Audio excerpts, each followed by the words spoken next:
Tahu nggak selain krisis 2008 ada apa lagi? Tahu nggak krisis 2008 itu gara-gara perumahan? Tahu nggak kenapa Krismon 97 bisa masuk ke Indonesia? Tahu nggak kalau Belanda ekonominya pernah hancur gara-gara bunga tulip? Nah, sekarang kita akan cerita tentang berbagai krisis ekonomi yang pernah terjadi di dunia. Hello, gue Kinpra, jangan lupa baca description, oke? Tulip mania. Tulip mania adalah fenomena ekonomi yang terjadi di Belanda pada abad ke-17. Pada masa itu, bunga tulip menjadi sangat populer dan berharga. Tulip mania sering disebut sebagai salah satu contoh paling terkenal dari gelembung ekonomi dalam sejarah. Periode tulip mania dimulai pada awal 1630-an, ketika bunga tulip menjadi sangat diminati oleh masyarakat Belanda. Bunga tulip memiliki keindahan yang unik dan variasi warna serta pola yang langka, sehingga menjadi simbol status dan simbol kekayaan. Permintaan yang tinggi ini memicu kenaikan harga yang cepat. Harga bunga tulip terus meningkat dalam beberapa tahun, sehingga menarik minat para spekulan. Mereka mulai membeli dan menjual kontrak untuk memperdagangkan bunga tulip di masa depan. Praktek ini dikenal sebagai tulip futures trading. Puncak tulip mania terjadi pada awal 1637. Beberapa jenis tulip bisa dijual dengan seharga rumah. Banyak orang tergoda untuk terlibat dalam spekulasi ini, termasuk pedagang, karyawan, petani bahkan. Namun pada bulan Februari 1637, pasar tiba-tiba mengalami penurunan yang drastis. Harga bunga tulip anjlok secara cepat dan orang-orang yang telah membeli dengan harga tinggi tidak dapat menjualnya. Panik merambat dan gelembung spekulatif pecah. Mereka yang membeli bunga tulip dengan harga yang tinggi pelan-pelan mulai menyadari bahwa bunga-bunga tersebut hanyalah bunga, bukan rumah. Pemerintah Belanda akhirnya turun tangan untuk mengatur pasar dan melindungi kepentingan para kreditor. Mereka mengeluarkan kebijakan yang memungkinkan spekulan untuk membayar hutang mereka dengan sebagian dari nilai kontrak yang belum terpenuhi. Meskipun langkah ini memberikan beberapa bentuk pemulihan, dampak dari tulip mania tetap terasa dan menyebabkan kerugian besar dalam sejarah perekonomian Belanda. Terus ada South Sea Bubble.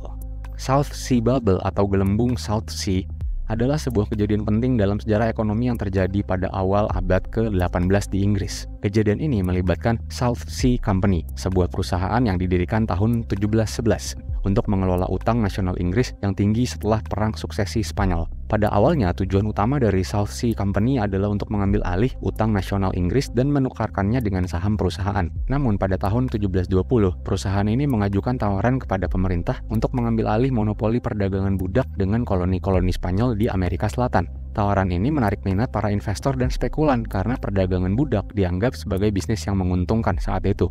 Selain itu, para pemegang saham di South Sea Company diberikan janji keuntungan yang besar dari hasil perdagangan budak di masa depan. Hal ini menciptakan harapan yang tinggi dan memicu spekulasi yang makin luas di pasar saham. Harga saham South Sea Company mulai melambung secara dramatis. Spekulan dan investor berlomba-lomba untuk membeli saham dengan harapan mendapatkan keuntungan yang besar. Semakin tinggi harga saham, semakin banyak orang yang tergoda untuk terlibat di sini. Bahkan orang-orang yang belum pernah belajar tentang investasi pasar saham. Puncak dari gelembung South Sea terjadi pada musim panas tahun 1720.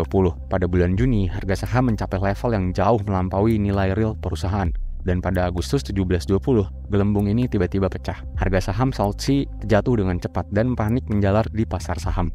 Orang-orang yang asal beli akhirnya nyangkut dan jadilah korban atas tindakannya sendiri. Great Depression. Great Depression atau depresi besar adalah krisis ekonomi global yang terjadi tahun 1929 dan berlangsung hingga akhir 1930-an. Krisis ini merupakan salah satu periode paling suram dalam sejarah ekonomi modern yang melibatkan penurunan tajam dalam aktivitas ekonomi, pengangguran yang tinggi, dan kejatuhan harga-harga barang. Great Depression dimulai pada tanggal 29 Oktober 1929 yang dikenal sebagai Black Tuesday, Selasa Hitam. Banyak investor yang kehilangan seluruh kekayaan mereka dalam semalam. Penyebab utama Great Depression dapat ditelusuri ke dalam beberapa faktor yang saling terkait. Salah satunya adalah gelembung spekulatif di pasar saham dan juga masalah struktural dalam sistem keuangan serta perdagangan internasional yang membuat krisis semakin dalam. Di Amerika Serikat, kebijakan pemerintah pada saat itu tidak efektif dalam menangani krisis. Tindakan proteksionisme perdagangan dan kenaikan pajak hanya memperburuk situasi. Presiden Hoover menghadapi kritik yang besar karena dianggap gagal dalam mengatasi masalah ekonomi ini. Namun perubahan terjadi setelah Presiden Franklin D. Roosevelt dilantik pada tahun 1933. FDR meluncurkan serangkaian program kebijakan yang dikenal sebagai New Deal untuk memulihkan ekonomi dan memberikan bantuan bagi mereka yang terkena dampak terburuk. Program-program ini termasuk stimulus fiskal, reformasi regulasi keuangan, dan penciptaan program pekerjaan untuk mengurangi pengangguran supaya orang bisa kerja lagi dan muterin duit lagi. Nah, sekarang krisis Asia, krisis moneter di Asia. Krismon di Asia terjadi pada tahun 97. Krisis ini dimulai di Thailand dan kemudian nyebar ke negara-negara lain di Asia termasuk Indonesia, Malaysia, Filipina, dan Korea Selatan. Pada awal krisis, Thailand mengadopsi kebijakan ekonomi yang membiarkan nilai tukar mata uangnya, yaitu baht, mengambang bebas. Pemerintah Thailand tidak melakukan intervensi yang kuat untuk menjaga nilai tukar baht terhadap mata uang asing seperti dolar Amerika. Setiap negara akan memiliki kebijakan nilai tukar, di mana pemerintah secara aktif berusaha mempertahankan nilai tukar mata uang negaranya. Caranya dengan membeli atau menjual mata uang mereka di pasar valuta asing supaya kursnya tetap stabil. Namun, pemerintah Thailand memilih untuk tidak secara aktif campur tangan dalam menentukan nilai tadi. Mereka membiarkan pasar yang bekerja. Ketika baht melemah, mereka tidak melakukan jual beli supaya baht menguat lagi, intervensi. Jadi mereka jatuhnya membiarkan pasar yang menentukan supply dan demand dari mata uangnya. Resikonya, investor asing mulai ragu dan menarik modal mereka dari Thailand. Ini disebabkan oleh kekhawatiran bahwa nilai tukar baht yang tidak diintervensi pemerintah dapat melemah lebih jauh lagi. Ketika investor asing menarik modal, permintaan terhadap baht menurun secara signifikan, dan pasokan baht yang berlebihan mendorong penurunan nilainya terhadap mata uang asing, terutama USD, US dollar. Dalam kasus Thailand, baht mengalami devaluasi tajam. Nilai tukarnya menurun secara signifikan dalam waktu yang sangat singkat. Kejadian ini kemudian men-trigger penarikan modal dari berbagai negara dan memperluas krisis ke negara lain di kawasan Asia. Ada beberapa faktor yang membuat krisis merembet ke Asia, termasuk Indonesia dan Korea Selatan. Pertama, keterkaitan ekonomi antar negara di kawasan Asia pada waktu itu erat banget. Ada banyak aliran modal, perdagangan, dan investasi yang saling terkait antar negara Asia Tenggara dan Asia Timur. Sebagai hasilnya, ketika krisis pecah di satu negara, investor asing kehilangan kepercayaan terhadap seluruh kawasan tersebut dan mulai menarik modal mereka dari negara-negara lain di kawasan itu. Kedua, ada faktor fundamental yang serupa di beberapa negara. Misalnya, banyak negara di Asia menghadapi masalah kelemahan dalam sektor perbankan, utang korporasi yang tinggi, dan kurangnya transparansi dalam praktik bisnis. Ketika krisis pecah di Thailand dan ketidakstabilan keuangan muncul, investor mulai melihat negara-negara lain dengan ketidakpastian yang sama dan mulai menarik modal mereka juga dari sana. Ketiga, sentimen pasar dan kepanikan investor. Ini memainkan peran penting dalam penyebaran krisis. Ketika investor kehilangan kepercayaan, mereka cenderung menarik modal mereka dari negara-negara lain yang juga dianggap memiliki kondisi serupa karena panik. Nah, selain faktor-faktor tadi, ada juga masalah struktural di dalam ekonomi Indonesia saat itu, seperti pengawasan yang kurang efektif terhadap sektor perbankan dan kebijakan fiskal yang tidak konsisten. Kelemahan dalam sistem perbankan dan sektor korporasi menyebabkan ketidakstabilan dan merembetnya krisis masuk ke Indonesia. Soeharto juga berperan dalam krisis ini. Selama berkuasa, Soeharto menerapkan kebijakan ekonomi yang didasarkan pada model ekonomi yang didominasi oleh kelompok-kelompok tertentu. Model ini sering disebut kapitalisme koneksi, kapitalisme keluarga. Dampak krisis ini sangat parah bagi Indonesia. Nilai tukar rupiah ikut terjun bebas secara dramatis, mengakibatkan inflasi yang sangat tinggi. Banyak perusahaan dan pengusaha yang terjebak dalam utang yang berbentuk US dollar, yang nilai tukarnya menguat banget waktu itu, sehingga mereka terancam gagal bayar. Banyak perusahaan mengalami kebangkrutan yang menyebabkan gelombang PHK. Masyarakat Indonesia secara keseluruhan merasakan tekanan ekonomi yang besar, terutama dalam hal meningkatnya biaya hidup dan pengurangan gaji. Pemerintah terpaksa mengambil langkah-langkah keras untuk mengatasi krisis ini. Mereka harus meminta bantuan keuangan dari Dana Moneter Internasional atau IMF dan mengimplementasikan syarat-syarat yang diminta oleh IMF. Dot-com bubble. Dot-com bubble juga dikenal sebagai internet bubble, adalah periode spekulasi berlebihan di pasar saham Amerika pada akhir tahun 1900-an hingga awal tahun 2000-an. Ini adalah periode ketika harga saham perusahaan teknologi internet melonjak secara dramatis. Pada akhir tahun 90-an, internet menjadi makin populer dan dianggap sebagai teknologi yang akan mengubah dunia, which is benar.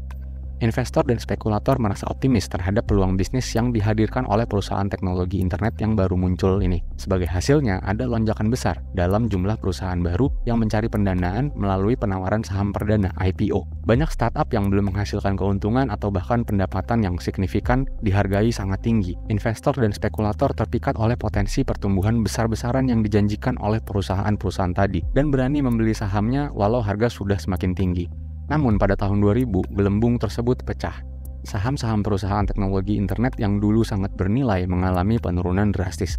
Banyak perusahaan gagal mencapai ekspektasi pertumbuhan dan mengalami kerugian yang signifikan. Dan pasar saham keseluruhan mengalami penurunan yang signifikan. Ada beberapa faktor yang berkontribusi terhadap pecahnya dot-com bubble. Pertama, spekulasi berlebihan dan valuasi yang tidak realistis terhadap perusahaan-perusahaan internet.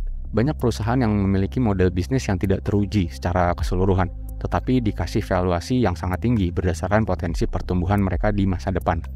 Ini harusnya bukan ranahnya investor pasar saham, tapi venture capital, karena biasanya fokus mereka adalah invest di potensi. Kalau pasar saham tuh baiknya yang udah terbukti. Kedua, ada masalah fundamental di beberapa perusahaan.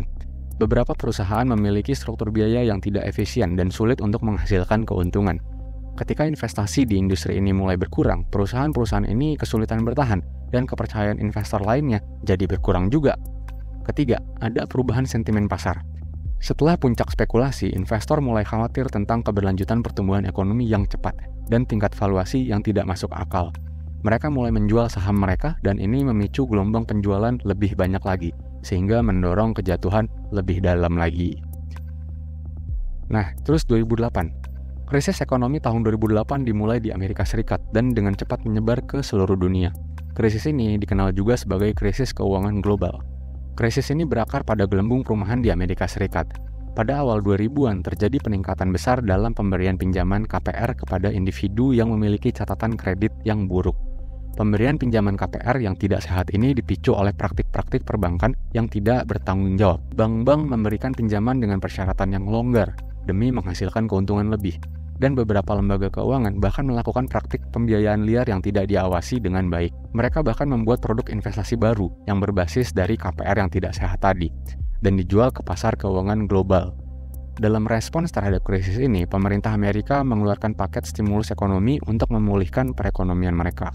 Pemerintah juga melakukan intervensi dalam sektor perbankan untuk mencegah keruntuhan lembaga keuangan yang lebih besar.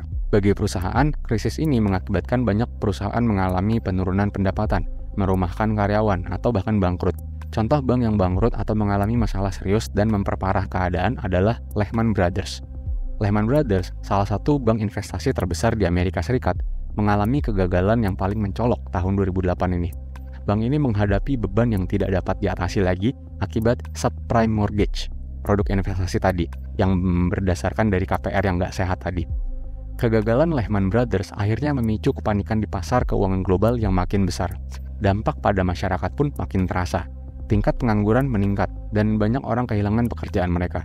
Selain itu, kehilangan rumah juga menjadi masalah serius karena banyak orang tidak mampu membayar KPR mereka.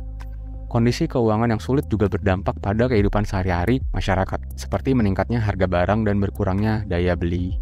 Terus ada European Debt Crisis, krisis utang Eropa. Krisis utang Eropa, juga dikenal sebagai krisis Euro, adalah periode ketidakstabilan keuangan yang melanda sebagian besar negara Uni Eropa pada tahun 2010-an.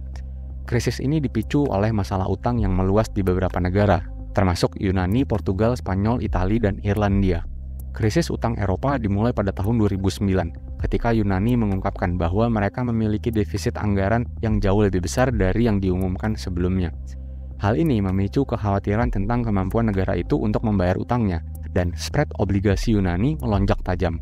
Ketidakpastian tentang kesehatan keuangan Yunani mempengaruhi sentimen investor terhadap negara-negara lain di wilayah Euro. Krisis ini kemudian menyebar ke negara-negara lain yang memiliki masalah utang yang serupa. Semuanya menghadapi tekanan finansial yang serius karena tingginya tingkat utang mereka. Investor khawatir tentang keberlanjutan utang dari negara-negara tadi dan meminta tingkat bunga yang lebih tinggi untuk meminjamkan uang kepada mereka. Ini memperburuk situasi keuangan negara-negara tersebut dan memicu spekulasi pasar yang lebih lanjut. Uni Eropa dan Dana Moneter Internasional IMF memberikan paket bantuan keuangan kepada negara-negara yang terkena dampak. Yunani, misalnya, menerima bailout yang melibatkan pinjaman besar dari Uni Eropa dan IMF dengan imbalan implementasi reformasi struktural yang ketat. Kurang lebih ini sama kayak Krismon Indonesia. Terus ada COVID. COVID nggak perlu lah ya. Karena walaupun COVID as in virus sudah kayaknya nggak ada, tapi dampak ekonominya masih jalan belum tuntas 100%. Ditambah walaupun Amerika kayaknya nggak jadi resesi, tapi masih ada isu de-dollarization. Mungkin lebih seru kalau kita bahas itu ya. Subscribe dulu. Oke, jangan lupa kritisi dan jangan gampang percaya sama konten ini, karena sebagian atau seluruh informasinya di-generate oleh ChatGPT. AI benar-benar makin pintar, tapi bukan berarti pasti benar dan selalu benar dan paling benar. Follow Instagram kita @orelabor.